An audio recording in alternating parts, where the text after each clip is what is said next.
Assalamualaikum warahmatullahi wabarakatuh.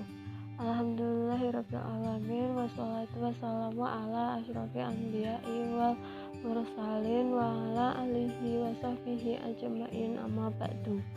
Pertama-tama marilah kita panjatkan puji dan syukur kehadirat Allah Subhanahu wa ta'ala.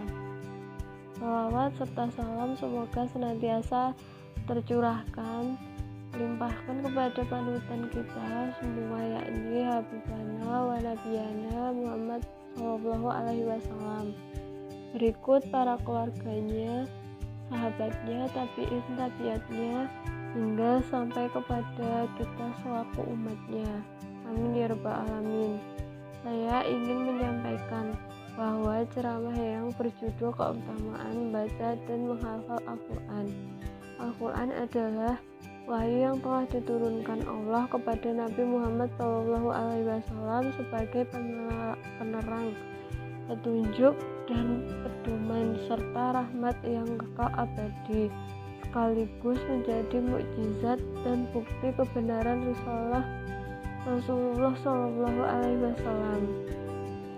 Allah memerintahkan kepada kita untuk senantiasa membaca Al-Quran, seperti firman-Nya dalam surat Al-Kahfi ayat 27, "Watlu ma uhiya ilaika minal kitabi rabbika", yang artinya, dan bacakanlah apa yang diwahyukan kepadamu, yaitu kitab Tuhanmu, Al-Quran.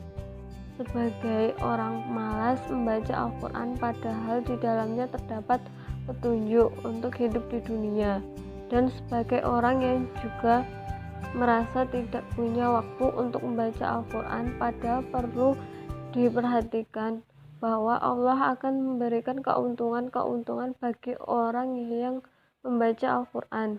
Di antaranya, satu hurufnya diganjar dengan 1 kebaikan dan dilipatkan menjadi 10 kebaikan.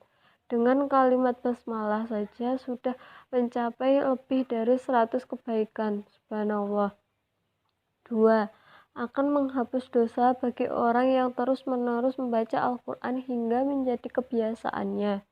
Jadi kita harus selalu membacanya secara terus-menerus. 3. Al-Quran akan menjadi syafaat di hari kiamat.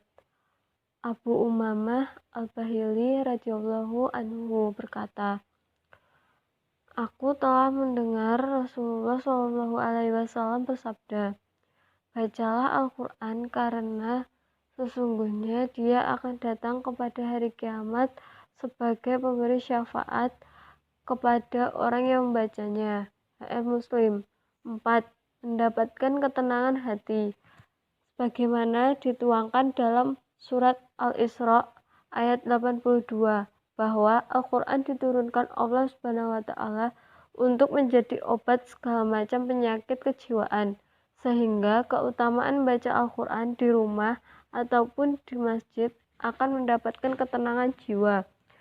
Dan masih banyak sekaligus keutamaan yang Allah berikan kepada para membaca Al-Quran.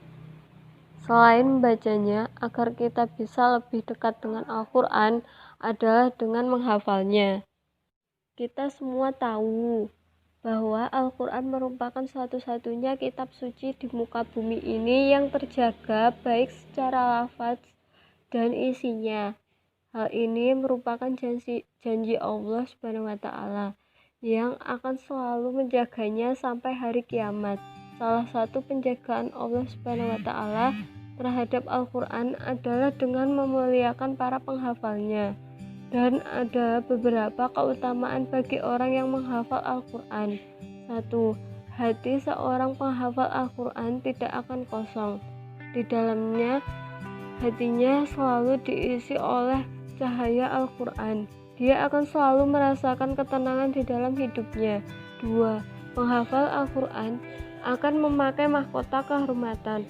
Rasulullah SAW bersabda, penghafal Al-Quran akan datang pada hari kiamat. Kemudian Al-Quran akan berkata, wahai Tuhanku, bebaskanlah dia.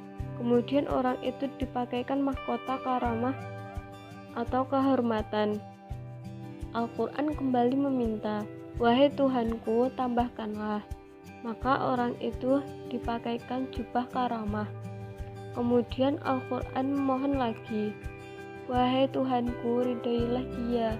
Maka Allah meridhoinya dan perintahkanlah kepada orang itu, "Bacalah dan naikilah surga." Dan Allah menambahkan dari setiap ayat yang dibacanya tambahan nikmat dan kebaikan. HR Tirmizi. 3. Akan menempati tingkat yang tinggi di surga Allah Azza wa Jalla. Kata Rasul, jumlah tingkatan-tingkatan surga sama dengan jumlah ayat-ayat Al-Quran. Maka tingkatan surga yang dimasuki oleh penghafal Al-Quran adalah tingkatan yang paling atas, di mana tidak ada tingkatan lagi sesudah itu. Semoga Allah menjadikan kita hamba yang senantiasa mencintai firman-firman-Nya, senantiasa membacanya, dimudahkan untuk sedikit demi sedikit menghafalnya, serta yang paling penting tidak lupa juga untuk mengamalkannya. Amin ya rabbal alamin. Demikian yang dapat saya sampaikan. Semoga bermanfaat bagi kita semua. Mohon maaf atas segala kekurangannya. Wabillahi taufik wal hidayah. Wassalamualaikum warahmatullahi wabarakatuh.